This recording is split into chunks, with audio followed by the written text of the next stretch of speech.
It had been one of those rare moments where I could finally get away with my son. We had been in need of a break for some time, and with work piling up and personal life feeling increasingly strained, I thought this short getaway would offer us the chance to reconnect. A quiet night at a hotel, just the two of us. No distractions, no worries. I was looking forward to the peace. The hotel room was perfect. Warm lighting, soft linens, and a comfortable bed. My son was already on the couch, playing games on his tablet, his laughter filling the room. For a moment, everything seemed right. I wasn't sure why, but a part of me felt unsettled. Maybe it was the constant tension with my partner lately, or the silent distance between us that seemed to grow wider every day. Our relationship had changed, and I couldn't ignore it anymore. The late nights, the half-hearted conversations, and the subtle detachment from their side, it all began to wear on me. But that night, I wanted to forget it. I didn't want to carry the weight of our issues into this time with my son. We deserved this time, just the two of us. I remember sitting next to him, hearing him talk about school and his latest interests. His innocent excitement made me smile, and for a while, I lost myself in his words. But in the back of my mind, I couldn't shake the feeling that something was wrong. There was a ping in my chest, a small voice whispering that I was avoiding something. Was I? Was it possible that my partner was hiding something from me? I had no evidence, just a creeping sense of unease. The night went on, with my son drifting off to sleep and leaving me alone with my thoughts. I glanced at my phone, a habit I'd been trying to break, and there it was, a message from my partner. It was late, far too late for a simple check-in. The message was short, almost too casual, but it didn't sit right with me. I couldn't pinpoint why, but the tone felt off. It felt distant, like a part of them was already somewhere else. I tried to shake off the feeling, telling myself I was overthinking it. But the more I sat there, the more the doubts began to fester. It wasn't just the message, it was everything. How had we gotten here? Why did I feel like I was fighting for something that no longer seemed to exist? I tried calling my partner, but it went to voicemail. A strange feeling bubbled in my stomach. Why weren't they answering? It was like there was a wall between us now, and I wasn't sure how to break through. I looked at my son, peacefully asleep in his bed, unaware of the storm swirling in my mind. I wanted to protect him from all of it. I wanted to shield him from the ugly reality that my relationship had fallen apart. But as I sat there, I realized I could no longer ignore it. This night, this moment, was supposed to be about us, but the weight of my doubts was pulling me down. I knew something was off, but I didn't know what to do with it. The feeling grew stronger with each passing minute.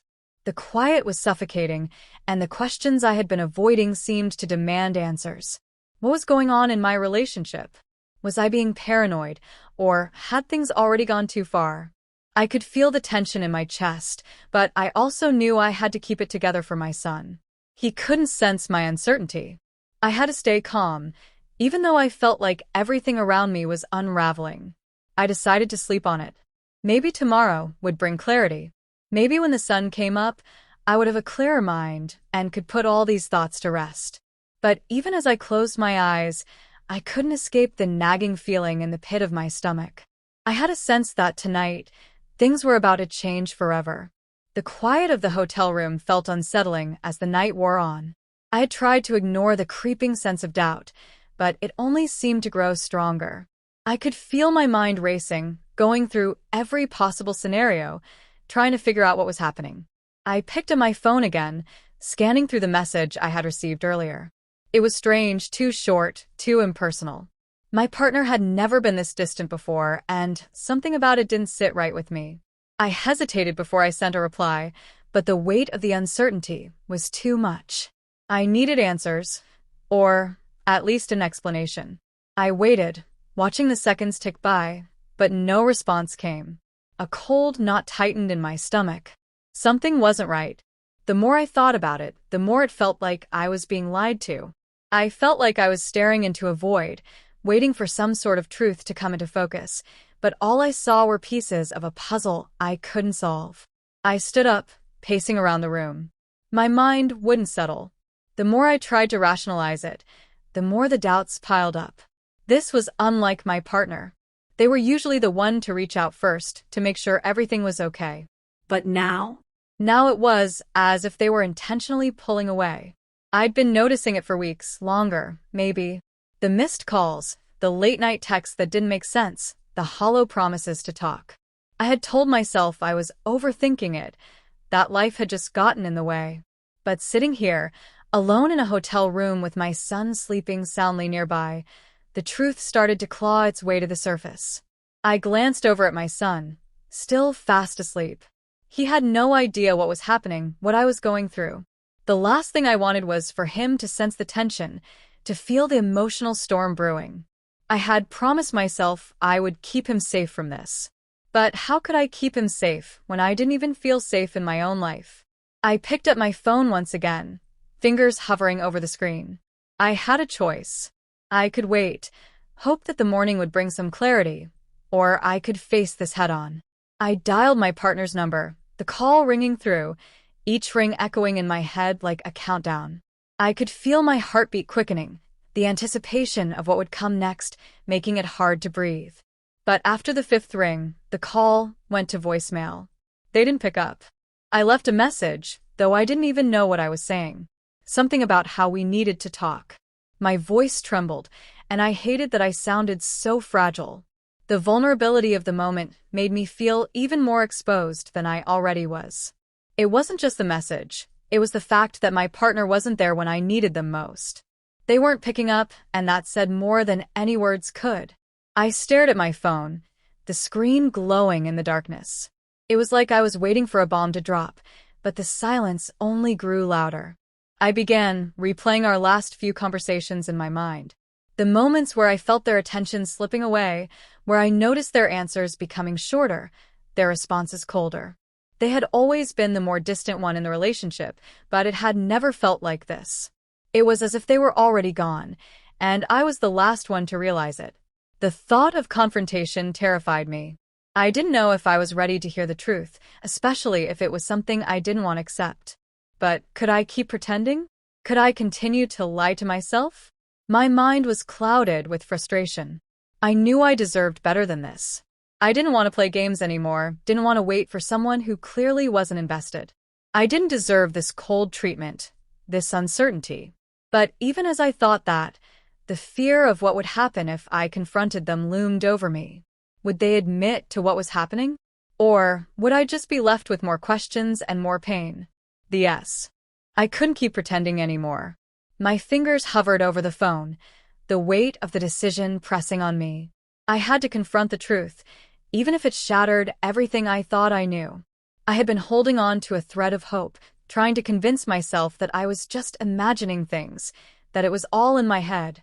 But tonight, the silence was deafening, and my gut told me it was time to face it. I needed answers. No more guessing, no more hoping. I didn't hesitate when I finally dialed my partner's number again. This time, I knew what I had to ask, and there was no turning back. As the phone rang, my pulse quickened. Each second felt like an eternity. The phone call connected, and for a brief moment I thought maybe they would pick up, maybe they would give me the reassurance I needed. But no. It went to voicemail again. I left another message, my voice steadier than I expected. We need to talk. This isn't working anymore. It was blunt, but I didn't have the energy to sugarcoat it. I had already been patient for so long, and now I had run out of patience. There was too much at stake, and I couldn't keep ignoring the distance that had grown between us. As the message ended, I set the phone down beside me, feeling the weight of the words hanging in the air. I was ready for whatever came next. What if my partner didn't want to work through it? What if they admitted to something far worse than I was prepared for? I braced myself for the worst. Minutes passed and my phone buzzed. It was them. I almost didn't want to answer. Part of me was terrified of hearing what I might hear, of having my suspicions confirmed. But another part of me was desperate for the truth. I picked up the phone and pressed it to my ear, my heart pounding in my chest. I know what's going on, I said, my voice tight. I know you've been hiding something. What is it? There was a long pause on the other end. The silence was suffocating. My fingers clenched around the phone, the anxiety tightening in my chest. I could feel my entire body tensing, waiting for the truth to come spilling out. Finally, my partner spoke. "I didn't mean for it to happen," they said, their voice shaky. I. "I'm sorry." That was all they said. The words were enough to make my stomach drop. I wanted to scream, to demand more, to know exactly what had been happening behind my back. But at the same time, the silence felt like a confirmation of everything I had feared. There was no going back. The trust was broken. I could feel my emotions threatening to spill over, but I had to stay composed. "How long?" I asked, barely able to get the words out. "How long has this been going on?" Another pause, and then they answered. "A few months." A few months. The weight of those words hit me like a punch to the gut. I felt sick. A few months of lies, a few months of betrayal, and I hadn't seen it. I had been blind to it, unwilling to face what was happening right in front of me. I didn't know what to say. My thoughts were racing, my mind reeling from the confirmation. The flood of emotions came in waves: anger, hurt, confusion. But I couldn't afford to let it all out, not yet. I had to keep my composure, especially with my son sleeping just feet away from me. "I don't know if I can do this anymore," I said quietly, the words tasting bitter as they left my mouth. "I don't know if I can trust you again." "I understand," they replied, their voice weak. "I'm so sorry. I never wanted to hurt you." But the words didn't matter anymore. The apology was empty, hollow. The damage had been done. I had already begun to realize that everything we had, everything I thought was solid, was built on a lie. I could feel my entire world shifting, like the ground beneath me was eroding. The call ended with a soft click. I sat there for a long time, the phone still pressed to my ear, my mind numb. My partner had admitted it. There was no denying it now. The truth had been laid bare, and I was left to pick up the pieces. I could feel the emotional weight of the betrayal suffocating me, but I couldn't allow myself to fall apart. Not yet. I stood up, pacing around the room, trying to make sense of everything. A part of me wanted to lash out, to confront them face to face, but I knew it wouldn't change anything. What could I say? What could I do that would make it right? The trust was gone, and I had no idea how to rebuild it, or if it could even be rebuilt. The only thing I knew for certain was that everything had changed. The future of my relationship, of my family, was uncertain. And as much as it hurt, I realized that I couldn't go back to the way things were. I didn't deserve to live in this kind of uncertainty, in this kind of betrayal. It was time to face the truth, no matter how much it hurt. The aftermath was nothing like I expected. There was no sense of closure, no sudden relief. Only a heavy emptiness that settled deep within me, like the room had swallowed every ounce of light. The truth had been revealed, but it felt like a wound that wouldn't stop bleeding. I had hoped that confronting my partner would bring some sense of resolution, but now all I felt was numb. The anger and hurt that had rushed in after the revelation slowly dissipated, leaving behind a quiet void. It wasn't the peace I had hoped for. It was a crushing silence. My phone remained on the bed beside me, its screen dark and still. I didn't want to look at it again.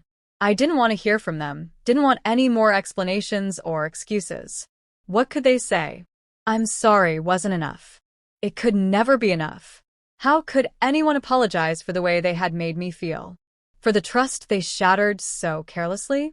I glanced over at my son, still asleep, oblivious to the storm that had just broken over our lives. Part of me wanted to shield him from all of this, to keep him safe from the destruction of this relationship. But I knew I couldn't protect him from the inevitable. Relationships fell apart. People made mistakes. And I had to figure out how to navigate this new reality, no matter how painful it was.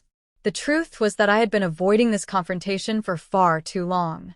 I had buried my doubts, tried to make excuses, told myself that everything would get better with time. But now, there was no denying it. The love I had held onto so desperately had faded, and all that remained was the wreckage of something that used to be. I sat down on the edge of the bed, my mind racing.